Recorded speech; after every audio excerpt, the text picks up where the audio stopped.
آج کی اس ویڈیو میں ہم جانیں گے فرعون کی تاریخ کے بارے میں۔ فرعون کون تھا اور کیوں اور کس طرح سے اس نے خدائی کا دعویٰ کیا تھا۔ تاریخ کے مطالعے سے پتہ چلتا ہے کہ فرعون کے باپ کا نام مصب اور دادا کا نام ملک ریان تھا، اور بعض مورخین نے لکھا ہے کہ فرعون مصب بن ولید بن ریان تھا اور اس کی عمر تقریباً 400 برس کی تھی۔ اس عرصے میں وہ کبھی بیمار نہیں ہوا اور نہ ہی کبھی اس کے سر میں درد ہوا اور نہ ہی کبھی کوئی دشمن اس پر غالب آیا، اور اس کو فرعون اسی وجہ سے کہا جاتا ہے کیونکہ اس نے خدائی کا دعویٰ کیا تھا۔ قرآن مجید میں اللہ تعالیٰ فرماتے ہیں فَقَالَ آنَا رَبُّكُمُ الْأَعْلَىٰ، میں ہوں رب تمہارا سب سے بڑا اور بلند۔ خدائی کا دعویٰ کرنے کے بعد اللہ تعالیٰ نے اس کو بہت ساری بلاؤں اور مصیبتوں میں گرفتار کیا۔ تاریخ کے مطالعے سے معلوم ہوتا ہے کہ اس کی پیدائش بلخ میں ہوئی تھی۔ جب وہ بڑا ہوا تو اسے سیر و سیاحت کا بہت شوق تھا۔ وہ دنیا کو دیکھنا چاہتا تھا۔ وہ دنیا کی سیر و سیاحت کے لیے نکلا اور شخنا کے ایک شہر میں پہنچا۔ شخنا کے شہر میں اس کی ملاقات حامان جیسے شخص سے ہوئی۔ حامان ایک بے ایمان شخص تھا۔ ان دونوں کے درمیان آپس میں تعلقات پیدا ہوئے۔ جب آپس میں ربط و ضبط قائم ہوا تو حامان نے فرعون سے کہا کہ میں بھی تمہارے ساتھ دنیا دیکھنے چلوں گا، لہٰذا وہ دونوں سیر کے لیے چل پڑے اور وہ دونوں مصر کے شہر میں پہنچے۔ ان دنوں خربوزے کے پھل کا موسم تھا۔ وہ دونوں کھیت کے مالک کے پاس گئے اور کھانے کا سوال کیا۔ بھائی ایسا کرو، یہ خربولے لے جاؤ اور بازار جا کر فروخت کرو، پھر میں تمہیں بدلے میں خربوزے کھانے کے لیے دوں گا۔ تم یہیں رکو، میں خربوزے لے کر بازار جاتا ہوں۔ لہٰذا وہ خربوزے لے کر بازار فروخت کرنے کے لیے چلا گیا۔ جب وہ بازار خربوزے بیچنے کے لیے گیا تو دکانداروں نے کہا کہ ہم سودا ادھار خریدتے ہیں، ہم پھل اور ترکاری نقد کیش نہیں خریدتے، اس کے بدلے میں ہم اپنا مال فروخت کرتے ہیں اور پھل اور ترکاری کی رقم ہم بعد میں ادا کرتے ہیں۔ اس سودے پر فرعون نے وہ خربوزے بیچ دیے اور واپس آ گیا اور کھیت کے مالک سے کہا کہ تم یہ اچھا کام نہیں کرتے ہو، لہٰذا وہ وہاں سے دونوں رخصت ہوئے۔ حامان اور فرعون بادشاہ مصر کے دربار میں پہنچے۔ میں بیت الوطن ہوں، میرے پاس کھانے پینے کا کوئی سامان نہیں ہے، میں آپ سے درخواست کرتا ہوں کہ مجھے کوئی کام دے دیجئے۔ کہ تم کون سا کام کرنا چاہتے ہو؟ مجھے قبرستان کی داروغی دے دیجیے۔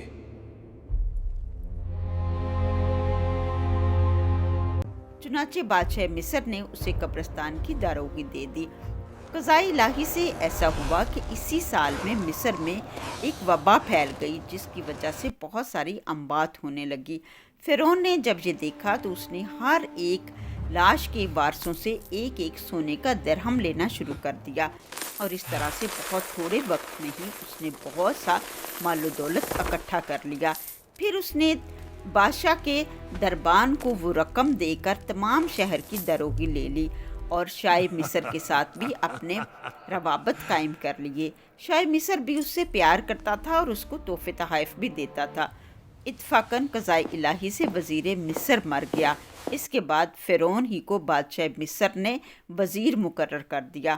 اس وقت فرعون نے حامان سے کہا تاکہ ساری مخلوق مجھ کو اپنا معبود ماننے اور میری پوجا کرے، کہ میں چاہتا ہوں میں خدائی کا دعویٰ کروں۔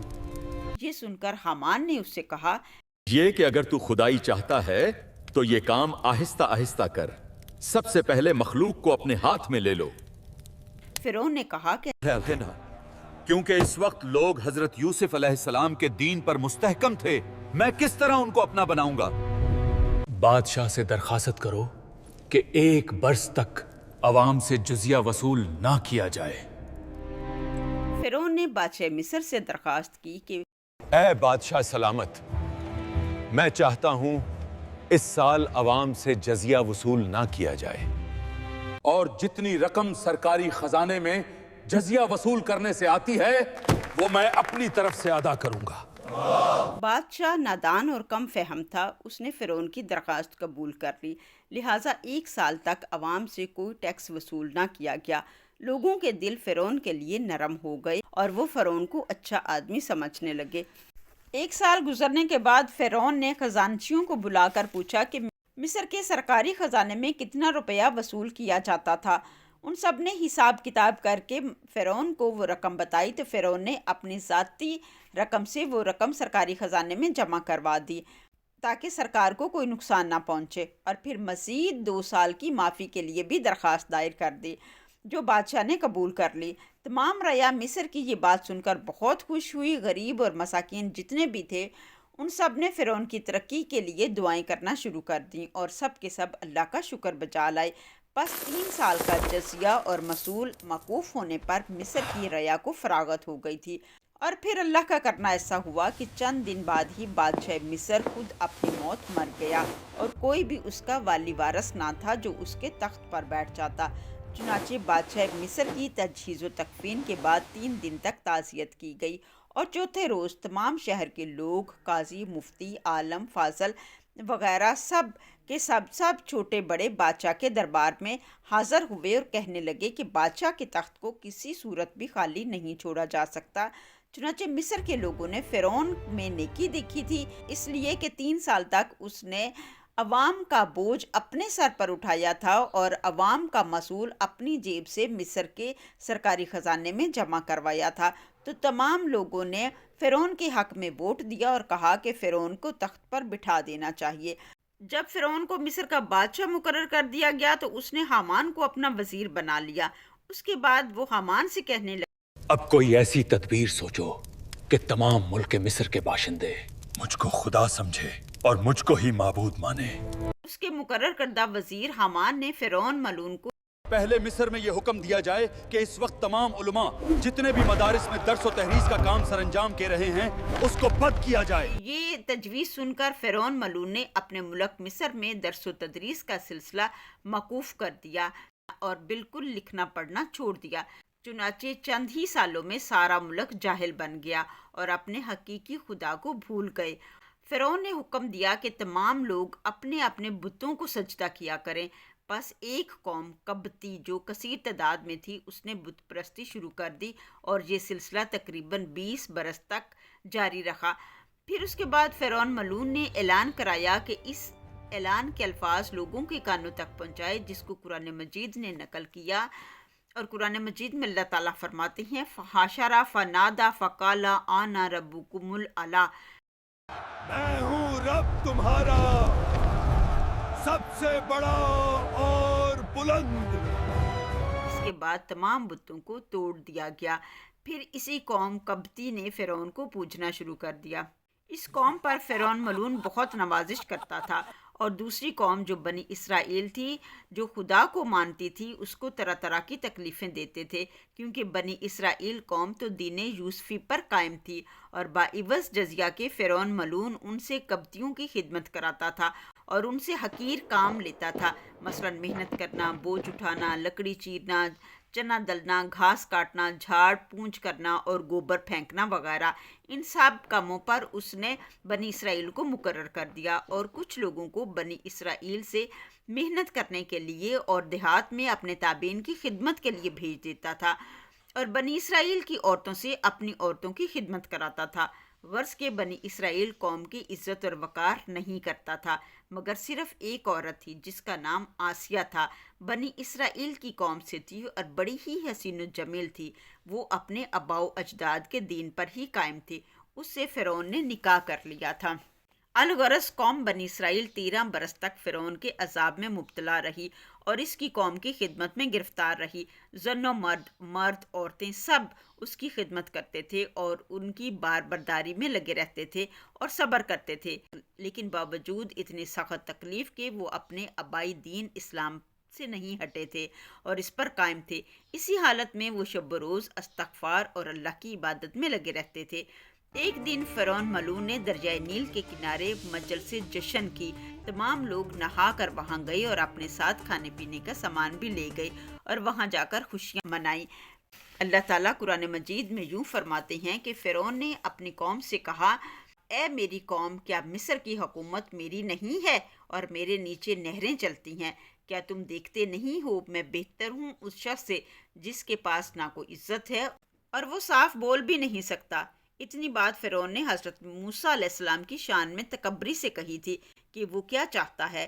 اس بات کو لوگوں نے مانا، جیسا کہ اللہ تعالیٰ نے قرآن مجید میں فرمایا ہے کہ اس قوم نے اپنی عقل کھو دی اور اس کا کہنا ماننا شروع کر دیا۔ تحقیق وہ لوگ فاسق تھے۔ بس اللہ تعالیٰ نے چاہا کہ اس کو دوزخ میں ڈالے اور اس کی قوم کو بھی جہنم میں ملا دے۔ اسی وجہ سے اللہ تعالیٰ نے اس کو 400 برس کی عمر دی تاکہ وہ ہر روز باغی ہوتا رہے اور اپنے حقیقی معبود کی نافرمانی کرتا رہے۔ پھر ایک روز ایسا اتفاق ہوا کہ اللہ تعالیٰ نے اپنی قدرت کاملہ سے دریائے نیل کو سکھا دیا اور اس میں کچھ بھی پانی باقی نہ رہا۔ اگر تو ہمارا خدا ہے تو پانی جاری کر۔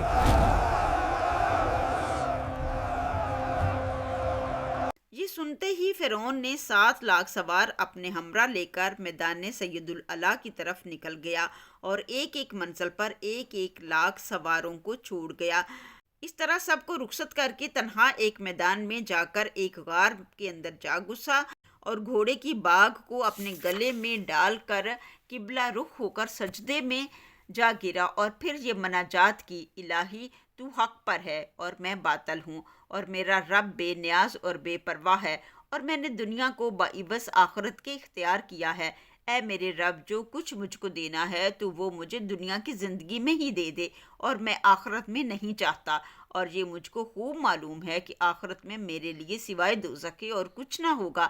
جب فرعون نے اللہ کی درگاہ میں یہ دعا اور مناجات کی تو اسی وقت ایک شخص غیب سے آیا اور اس غار کے منہ پر کھڑا ہو گیا اور فرعون سے کہنے لگا کہ میں ایک شخص کی شکایت تمہارے پاس لایا ہوں، تم اس کا انصاف کرو۔ یہ سن کر فرعون بولا، تو یہاں کیوں آیا ہے؟ یہ جگہ تو انصاف کی نہیں ہے، کل دربار میں آنا، وہاں میں اس کا انصاف کر دوں گا۔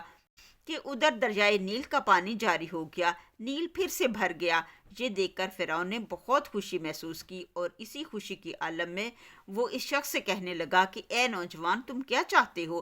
اس کے پوچھنے پر اس نوجوان نے فرعون سے کہا، جو بندہ اللہ تعالی کی نافرمانی کرے، اس بندے کی کیا سزا ہے؟ اللہ تعالیٰ اس پر اپنی مہربانی کرے تو مجھ کو تو یہ بتا کہ اس بندے کی کیا سزا ہے۔ فرعون نے جواب دیا کہ اس بندے کی سزا تو یہ ہے کہ اس کو دریائے نیل میں ڈبو کر مارنا چاہیے۔